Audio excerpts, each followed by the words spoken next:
The dust kicked up by the government wagon settled slowly in the afternoon heat of Cedar Ridge, Arizona, 1952.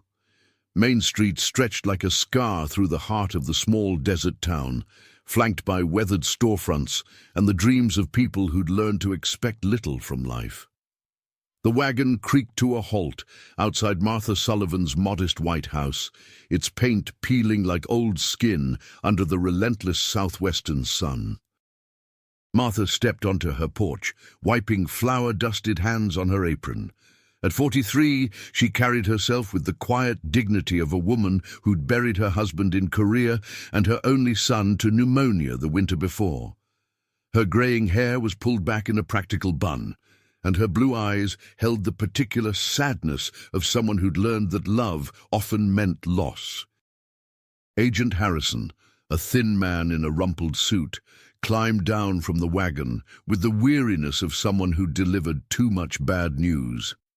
In the back, huddled beneath a coarse blanket, sat a boy no more than 7 years old. His dark hair hung in his eyes, and his small frame seemed to fold in on itself like a wounded bird. "Mrs. Sullivan," Agent Harrison said, removing his hat, "this is Thomas, his family." The agent's voice trailed off, the weight of unfinished explanations hanging in the desert air. "The reservation school is overcrowded. We need temporary placement." Martha's eyes found the boy's. Thomas stared back with the hollow gaze of someone who'd learned not to hope. His clothes were too large, probably donated, and dust clung to everything about him like the memory of a long journey. "How long?" Martha asked, though something in her chest had already decided. "Could be months. Maybe longer."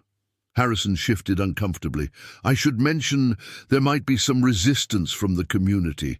People here have opinions." Martha had lived in Cedar Ridge long enough to know what opinions meant.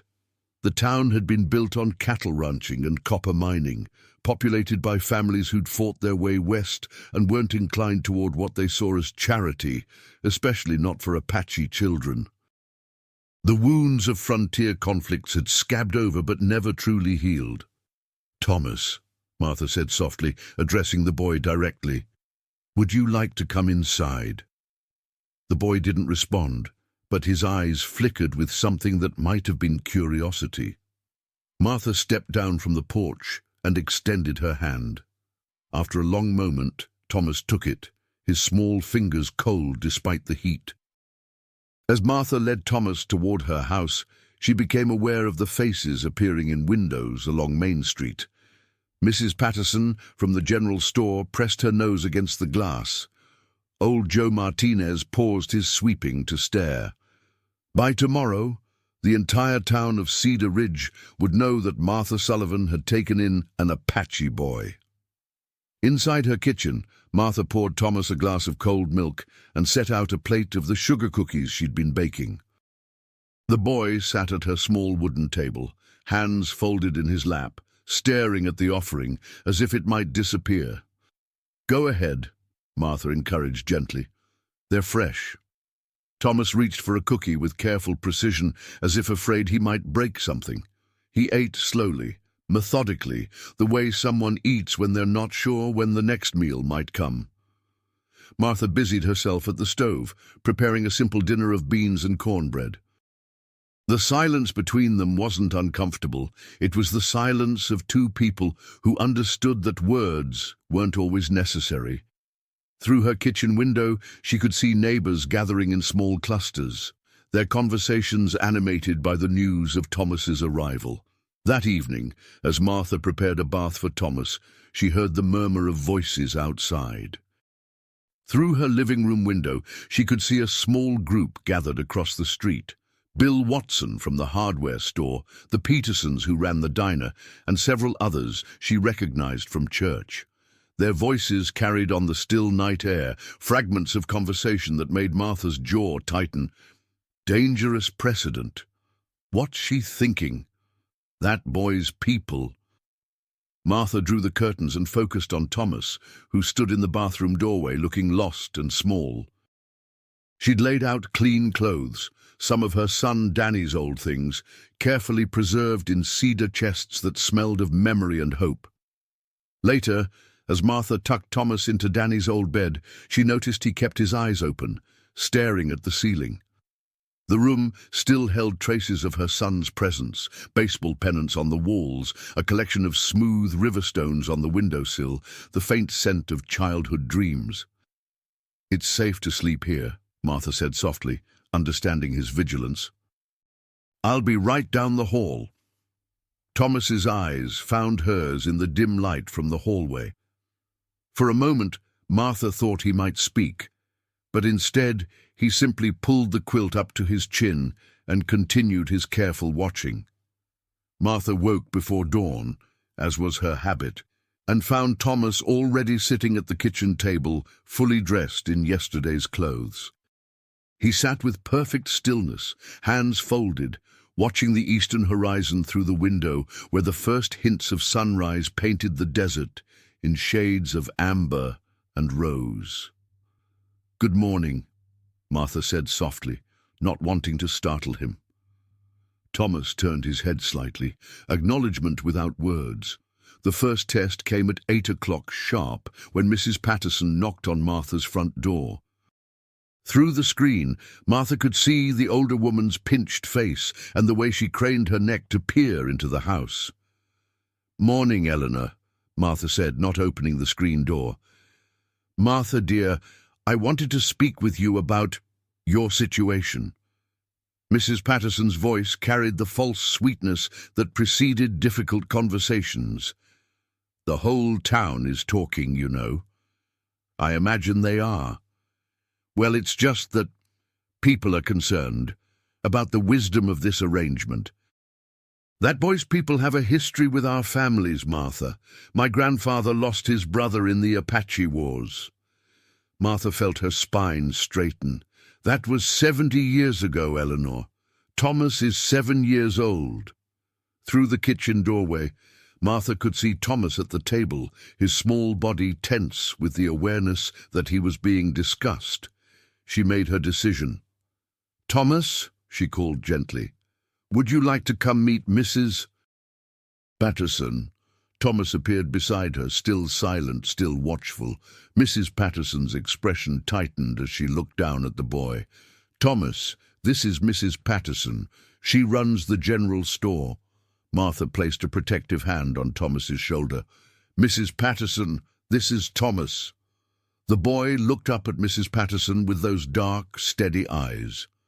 For a moment, the older woman seemed taken aback by the directness of his gaze. That morning, Martha and Thomas walked to the general store for supplies. At the store, conversation stopped when they entered. Martha felt the weight of stares, heard the rustle of whispers. Thomas stayed close to her side, his hand occasionally brushing against hers as if seeking reassurance. When they reached the counter to pay, Thomas's attention was caught by a display of penny candy near the register. Martha noticed his brief moment of longing, the way his eyes lingered on the bright colors and sweet possibilities. "Pick one," she said softly. Thomas looked up at her with surprise, then carefully selected a peppermint stick, handling it like something precious. That afternoon, Martha decided it was time to introduce Thomas to the rest of Cedar Ridge properly. They strolled down Main Street, past the diner where faces turned to watch them through the windows, past the post office where Mr. Coleman tipped his hat with uncomfortable politeness. At the town square, Martha sat on a bench beneath the single cottonwood tree.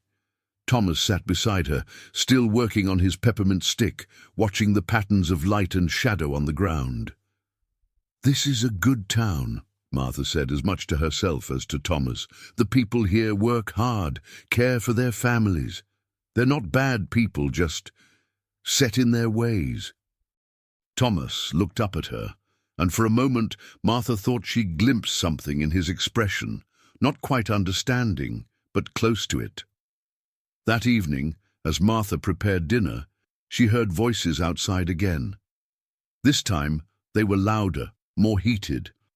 Through the window, she could see a larger group gathered across the street, at least a dozen people, their faces serious in the dying light. Setting a dangerous precedent. What about our own children? Governments trying to force integration.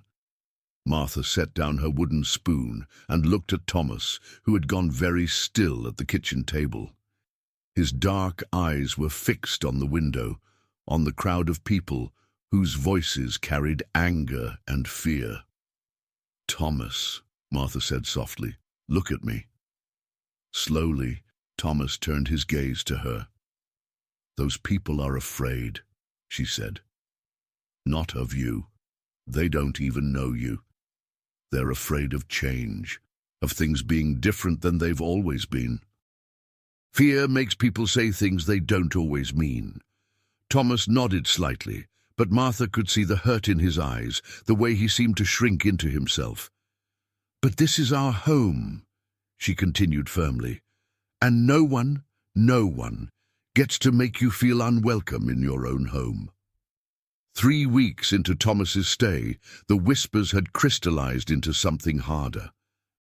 Martha felt it in the way conversations stopped when she entered Patterson's store, in the suddenly empty seats beside her at church, in the children who were no longer allowed to play in the square when Thomas was there. The boy had begun to emerge from his shell in small ways, helping Martha with morning chores, sitting closer to her during their evening reading time, even attempting to pet the neighbor's cat through the fence. But each small step forward seemed to trigger a corresponding step backward from the town. Martha was hanging laundry on the line behind her house when she heard the commotion from Main Street. Raised voices, the sound of boots on wooden sidewalks, the kind of angry energy that made the air feel electric before a thunderstorm. She found Thomas in the kitchen, pressed against the window, watching a crowd gather in front of the town hall. This time, there had to be 30 people, maybe more. "Mrs. Sullivan!" Thomas's voice was barely a whisper, the first words he'd spoken since arriving. Martha's breath caught. His voice was higher than she'd expected, with the careful pronunciation of someone who'd been taught English as a second language. "Yes, sweetheart? Are they angry because of me?" The question broke Martha's heart with its simple directness. She knelt beside Thomas's chair, bringing herself to his eye level. "They're angry because they're scared," she said honestly. "People sometimes get angry when they don't understand something. Should I go away?" "No," Martha's voice was firm. "This is your home now, for as long as you want it to be." That afternoon brought a formal delegation to Martha's door. Mayor Davidson, a round man with thinning hair and perpetually sweaty palms, stood on her porch, flanked by Bill Watson, Eleanor Patterson, and Dr. Morrison. "Martha," the mayor began, removing his hat with exaggerated courtesy, "we need to talk." Martha stepped onto the porch, pulling the door closed behind her. Through the window, she could see Thomas's small face watching from the kitchen. "We've been hearing concerns from the community," Dr. Morrison said, "about the arrangement you've made." "Concerns about what, specifically?" Martha asked. "Well, there's the matter of safety, for one thing. These Apache children, they've got different ways, different instincts," Mayor Davidson said. "Thomas is 7 years old," Martha said evenly. "His instincts include helping me feed the chickens and listening to bedtime stories. It's about what's appropriate for our community, what kind of message this sends," Eleanor Patterson interjected. Bill Watson cleared his throat. "Martha, you're a good woman. We all know that. But this boy, he belongs with his own kind. There's schools on the reservation, places that understand his needs. His needs are food, shelter, and kindness," Martha replied. "I understand those just fine." Dr. Morrison tried a different approach. "Have you considered the impact on Thomas himself? He's isolated here, different from the other children. The boy hasn't spoken a word since he arrived. That's not normal development." Martha's mouth went dry. Thomas had spoken to her just hours before, but she realized no one else had heard his voice. "Some children take time to adjust," she said. Mayor Davidson put his hat back on, the gesture final and official. "We'll be meeting with Agent Harrison next week to discuss alternatives." After they left, Martha found Thomas exactly where she'd expected. Curled up in Danny's old room, sitting in the corner where he could see both the door and the window. His eyes were red-rimmed, and she realized he'd heard everything. "Thomas," she said softly, sitting cross-legged on the floor beside him. "I heard them," he whispered. "They want to send me away. They're afraid, sweetheart. People do foolish things when they're afraid. Are you afraid of me?" The question was so small, so broken, that Martha had to take a deep breath before answering. "Never," she said firmly, "not for 1 second." "My grandmother used to tell me stories," he said finally, "before she died. About the old days, when our people lived free in the mountains. She said the white people were afraid of us because we knew things they didn't. How to live with the desert, how to find water, how to be strong, even when everything was taken away. Your grandmother sounds like a wise woman. She said fear makes people cruel, but it also makes them weak." Thomas looked up at Martha with those dark, intelligent eyes. "Are they weak?" Martha considered the question carefully. "I think they're confused, and yes, maybe a little weak. It takes strength to welcome something new." That evening, Martha sat at her kitchen table long after Thomas had gone to bed, writing a letter to Agent Harrison. But as she sealed the envelope, Martha knew that bureaucracy moved slowly, and towns could move fast when they were determined. She had maybe a week before the mayor made good on his threat. The emergency town meeting was called for Saturday morning. Martha learned about it from Dr. Morrison, who had the grace to look uncomfortable when he delivered the news. 10 o'clock at the community hall," he said. They're bringing Agent Harrison." Martha's stomach dropped. "To take Thomas. To discuss the situation, officially." After Dr. Morrison left, Martha made her decision. "Thomas," she called, "would you like to come to town with me this morning?" "There's going to be a meeting," Martha continued, "about you, about us. I think it's time people heard what you have to say." "But I don't talk to them," Thomas said, his voice small. "I know, sweetheart, but maybe today is different." The community hall was nearly full when Martha and Thomas arrived. Martha recognized almost everyone, farmers and shopkeepers, wives and widows, the people who made up the fabric of Cedar Ridge's daily life. Agent Harrison sat at a small table at the front of the room. Mayor Davidson stood beside him, consulting a clipboard with unnecessary importance. Martha and Thomas took seats in the back, and Martha felt the weight of collective scrutiny settle on them.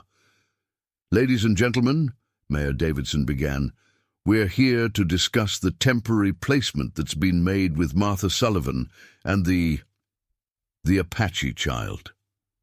Agent Harrison stood. The placement was made on an emergency basis due to overcrowding at the reservation school and Mrs. Sullivan's willingness to provide temporary care. "How temporary is temporary?" interrupted Bill Watson. "The situation is being reviewed," Agent Harrison replied carefully. Eleanor Patterson rose from her seat. "This arrangement isn't working for our community. The boy doesn't speak, doesn't interact with other children. He's not adapting." "Because you won't let him," Martha said, surprising herself with the firmness of her voice. "You've made it clear he's not welcome." A murmur ran through the crowd. Mayor Davidson rapped his gavel for order. "This boy needs specialized care, people who understand his background," he said. "His background is that he's lost his family," Martha replied, standing up. "His background is that he's 7 years old and needs someone to care about him." Dr. Morrison cleared his throat. We've all observed the child. He shows signs of significant trauma, selective mutism. He's not mute, Martha said. He speaks to me. The admission caused a stir in the room. Agent Harrison looked up sharply. When did this occur? He asked. Yesterday, and other times. He speaks, he asks questions, he tells me things. Martha looked around the room. He doesn't speak to you because you've made it clear you don't want to hear what he has to say.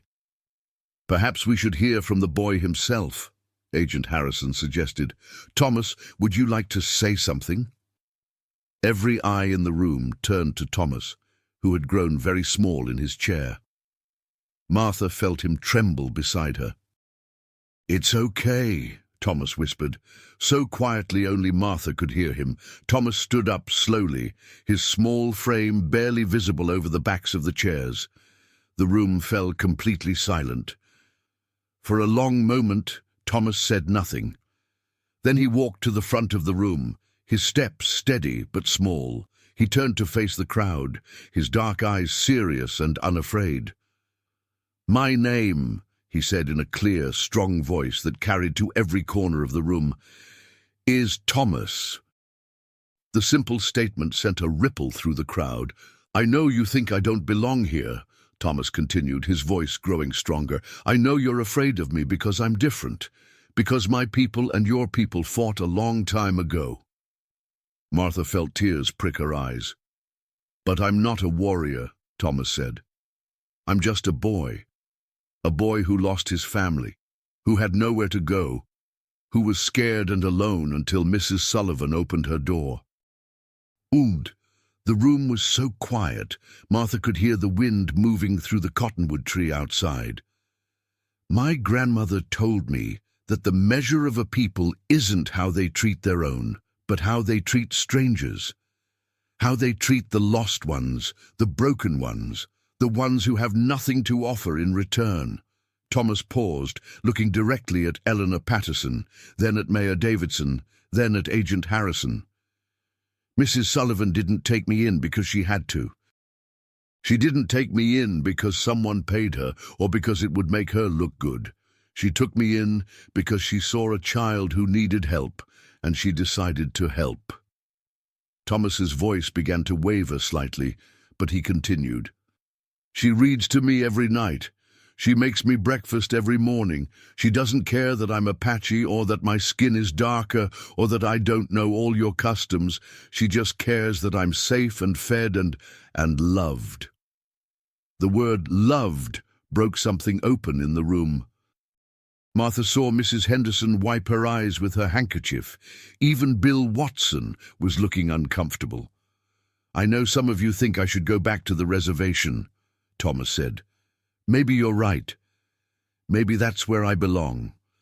But I want you to know that Mrs. Sullivan is the kindest person I've ever met, and if you can't see that, if you can't see how good she is, then maybe the problem isn't with me. Thomas looked directly at Martha, and the love in his eyes was so pure, so complete, that it took her breath away. Thank you, he said simply, for giving me a home when I had nowhere else to go. Thank you for making me feel like I matter. Then Thomas walked back to his seat, sat down beside Martha, and folded his hands in his lap. The silence that followed was profound. Martha looked around the room and saw faces transformed, some openly weeping, others staring at Thomas with newfound respect, all of them forced to confront the reality of what they'd been discussing, not a problem to be solved, but a child to be loved. Agent Harrison was the first to speak, his voice thick with emotion. I think, he said carefully, that Thomas has found exactly where he belongs. Mayor Davidson cleared his throat, his usual bluster notably absent. Perhaps we were hasty in our concerns. Eleanor Patterson stood up, her face flushed with something that might have been shame. Martha, she said, her voice barely above a whisper, I owe you an apology. I owe you both an apology. One by one, other voices joined in, awkward apologies, expressions of support, offers of help that should have been made weeks ago. As the meeting disbanded, people approached Martha and Thomas with a different energy. Mrs. Henderson invited Thomas to play with her grandson. Bill Watson offered to teach him to fish in Miller's Creek. Dr. Morrison suggested that Thomas might enjoy the small library of children's books in his office. That evening, as Martha tucked Thomas into bed, she found him staring out the window at the lights of Cedar Ridge, twinkling in the desert darkness. "Mrs. Sullivan," he said softly. "Yes, sweetheart. When I was little, littler than now, my grandmother told me that words have power. She said that's why we should choose them carefully, save them for when they really matter." Martha sat on the edge of the bed, smoothing the quilt over Thomas's small form. "She was right," Martha said. "Today, your words mattered very much. I was scared to use them, but I thought maybe if they knew who you really were, they'd understand. Who I really am." Thomas looked up at her with those dark, wise eyes. "You're the person who saw me when everyone else saw a problem. You're the person who made room at your table when everyone else was closing their doors." He paused, considering his words carefully. "You're the person who taught me that home isn't a place. It's wherever someone loves you enough to stay."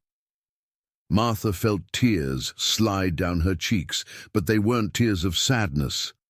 For the first time in 2 years, since losing James, since losing Danny, she felt complete. "Thomas," she said, her voice thick with emotion, "you taught me something too." "What?" "You taught me that love isn't something you lose when you give it away. It's something that grows bigger, stronger, when you share it with someone who needs it." Thomas smiled then, the first real, unguarded smile Martha had seen from him. It transformed his entire face, revealing the joyful child he might have been in a world without loss. "Does this mean I can stay?" he asked, though something in his voice suggested he already knew the answer. "This means you're home," Martha replied firmly, "for as long as you want to be." The next morning brought a new Cedar Ridge, not transformed overnight, but beginning the slow work of becoming better than it had been. Mrs. Henderson arrived with fresh-baked bread and an invitation for Thomas to join her grandson's reading group. Bill Watson stopped by with a small fishing rod he'd carved himself. Even Eleanor Patterson appeared with a basket of penny candy. That afternoon, as Martha and Thomas sat in the town square sharing a picnic lunch, the group of children who had once played at a careful distance approached hesitantly. "Want to play with us?" asked a girl with pigtails and a gap-toothed smile. "We're playing tag." Thomas looked up at Martha, seeking permission and reassurance in equal measure. "Go ahead," Martha encouraged. "I'll be right here." For the next hour, Martha watched Thomas run and laugh with the other children, his earlier reserve melting away in the simple joy of being included. As the sun began to set over Cedar Ridge, painting the desert in shades of gold and crimson, Martha and Thomas walked home hand in hand. The town around them was the same collection of weathered buildings and dusty streets it had always been, but somehow it felt different, softer, more welcoming. "Mrs. Sullivan," Thomas said as they reached their front porch. "Yes? Thank you for teaching me that words matter, and for showing me when it was time to use them." Martha squeezed his small hand gently. "Thank you for teaching me that family isn't something you're born into. It's something you choose every single day." That night, as Martha listened to Thomas's steady breathing from down the hall and watched the desert stars wheel overhead, she reflected on the strange and wonderful ways that love finds us when we least expect it. 3 weeks ago, she had been a lonely widow in a house too quiet for comfort. Tonight, she was a mother again, chosen by a brave little boy who had reminded an entire town what it meant to be human. The story of Martha Sullivan and Thomas would become legend in Cedar Ridge. Years later, when new challenges arose and new strangers appeared seeking acceptance, people would remember the day a 7-year-old boy stood before a hostile crowd and spoke the simple truth about what it means to belong. They would remember that belonging isn't about blood or birthplace or the color of your skin. It's about finding someone brave enough to see past the surface to the heart beneath, and being brave enough to let yourself be seen in return. And they would remember Martha Sullivan, the woman who opened her door to a frightened child, and in doing so, opened her community's eyes to the transformative power of unconditional love.